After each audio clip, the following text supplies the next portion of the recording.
o inimigo vai me pegar no assunto que na verdade vamos abordar esta manhã.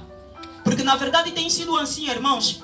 Quando eu prego um assunto, depois no particular o inimigo me pegue. O livro de Romanos, no seu capítulo 13 e no seu verso 11,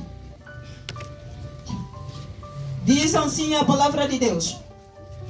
Apóstolo Paulo falando, diz assim: digo isto a vós outros, que conheceis o tempo, já é hora de vos despertardes do sono, porque a nossa salvação está agora mais perto do que quanto nós criamos no princípio.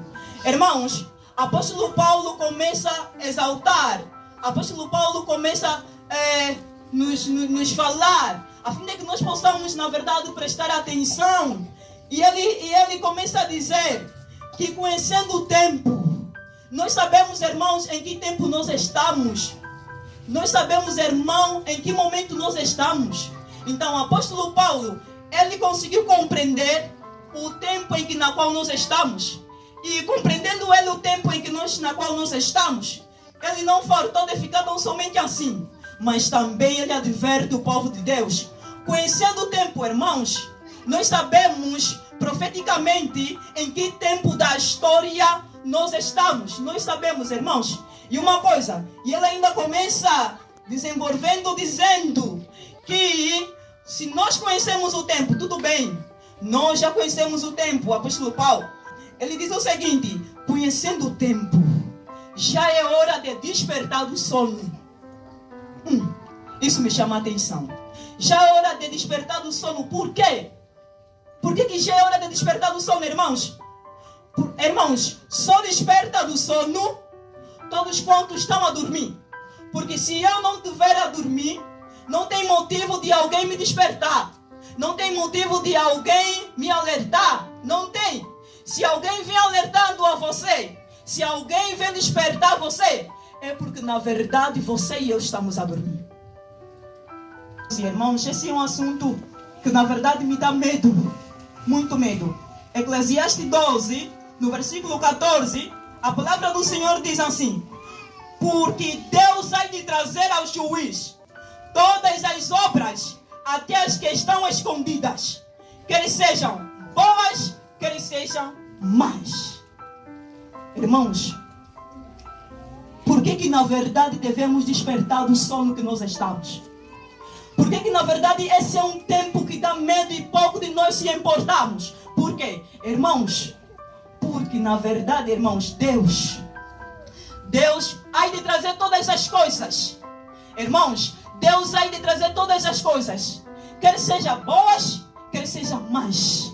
Deus irá de trazer. Na sequência, apóstolo Paulo também argumenta, Romanos 14, no verso 10.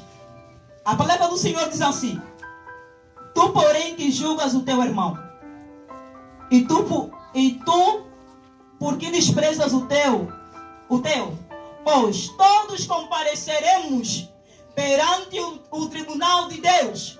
Apóstolo Paulo acrescentando naquilo que na verdade o Salmos diz: irmãos, todos nós iremos de comparecer perante de Deus, perante o tribunal de Deus. E irmãos, no tribunal de Deus não há cunha. No tribunal de Deus não haverá desculpa. Não haverá desculpa. No tribunal de Deus não vai haver daquela de você querer se corromper como no tribunal terrestre, que quando você comete um pecado, ainda você tem como talvez pagar, a fim de que te libertem. Mas lá não haverá isso, irmãos. Lá não haverá isso. Lá você não vai falar: Deus, toma 10 mil. Deus, toma 20 mil. A fim de que o Senhor Deus apague os meus pecados, a fim de que o Senhor me permita que eu esteja no céu. Não haverá isso. Não haverá isso, irmãos. Todos nós, irmãos, todos nós vamos aparecer diante do tribunal de Deus. Todos nós. Quer seja, não importa. Gosto muito da sinceridade de Deus. Não importa, irmãos, se você fizeste bem. Não importa, irmão, se você fizeste mal, mas você tem que se fazer presente perante o tribunal de Deus. Você tem que se fazer presente perante a presença de Deus. Você tem que prestar conta diante diante de Deus de todo o mal que você já fizeste, de todo o pecado que você já cometeste. Você tem que pagar, você tem que, na verdade, apresentar conta diante de Deus. E apresentar conta diante de Deus, irmãos, não é apresentar conta diante do homem. Deus é um Deus sério e justo. É um Deus sério e justo. Fizemos o que é reto diante de Deus. Pecamos diante de Deus. E pensas que talvez você não confessar esse pecado, Deus deixou assim? Não. Deus é tão justo, irmãos. Deus é tão justo. O pecado, irmãos, é terrível. O pecado é terrível. Grande conflito no capítulo 28, enfrentando o registro da nossa vida. Diz assim: em 1844, nosso grande sumo sacerdote entra no lugar santíssimo para desenvolver o seu último trabalho pela salvação do ser humano.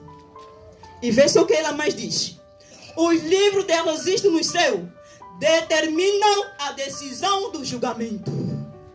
Irmãos, em 1844 é do conhecimento do irmão que em 1844 o nosso sumo sacerdote, o nosso amigo sem igual, Cristo Jesus, ele entrou no lugar santíssimo. Não simplesmente, Jesus não está só sentado, irmãos. Jesus, na verdade, está a analisar de uma forma muito cautelosa, de uma forma muito prudente, irmãos, o teu e meu caso. Algo que vai te deixar, na verdade, assustado. Algo que vai te deixar assustado. A serva do Senhor diz assim: quando são abertos os livros do registro no juiz, é passada diante de Deus a vida de todos que creem em Jesus, começando pelos primeiros habitantes da terra. Nosso advogado apresenta os casos de cada geração, de cada nome mencionado, cada caso investigado. Alguns nomes são aceitos e outros são rejeitados. Isso tremeceu meu coração. Irmãos, isso tremeceu meu coração. E muito. Irmãos, quero dizer que Cristo Jesus, a rever os nossos casos, ou a rever os nomes, irmãos, muitos que estão aqui, muitos de nós, eu não sei se na verdade pela misericórdia de Deus, eu não sei se meu nome foi aceito, ou não sei se teu nome foi rejeitado, mas eu só sei que a serva do Senhor está nos falar que muitos, os seus nomes foram na verdade rejeitados, outros aceitos, outros rejeitados. Essa aqui é uma questão, na verdade, de se pensar e de estar preocupado. Você tem que saber, irmãos, se teu nome permanece ou não. Você tem que saber. Agora, como na verdade eu vou saber se meu nome Deus aceita? Se na verdade eu vivo na conformidade do pecado? Como na verdade eu vou ter a certeza se o meu nome Deus aceitou? Se na verdade eu faço do pecado como se fosse o meu alimento? Como na verdade eu, irmã Teresa, vou ter a certeza que pela misericórdia que é em Cristo Jesus, Deus aceitou o meu nome? Se na verdade eu ainda vivo na prática da masturbação, na prática da fofoca, na prática da cobiça, na prática de adultério, como eu vou ter a certeza, irmãos? Como eu vou ter a certeza? Como vou ter a certeza? Na sequência, motivo secreto, isso me deu medo. Diz assim: há também um relator dos pecados das pessoas.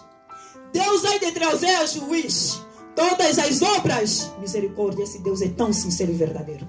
Até as coisas que estão escondidas, quer sejam boas, quer sejam más, de toda palavra frívola que profiram os homens, dela darão conta no dia do juiz. Porque pelas tuas palavras serão justificadas e pelas tuas palavras serão condenadas. Os motivos secretos aparecerão no registro, porque Deus trará à plena luz as coisas ocultas das trevas. também manifestará os desígnios dos corações. Ao lado de cada nome no livro do céu está registrado cada palavra má, cada ato egoísta, cada dever não cumprido, cada pecado secreto, advertências enviadas pelo céu ou reprovações desprezadas, o tempo desperdiçado, a influência exercida para o bem ou para o mal, junto com seu resultado, tudo anotado pelo anjo relator. Irmãos, desperta tu que dormes.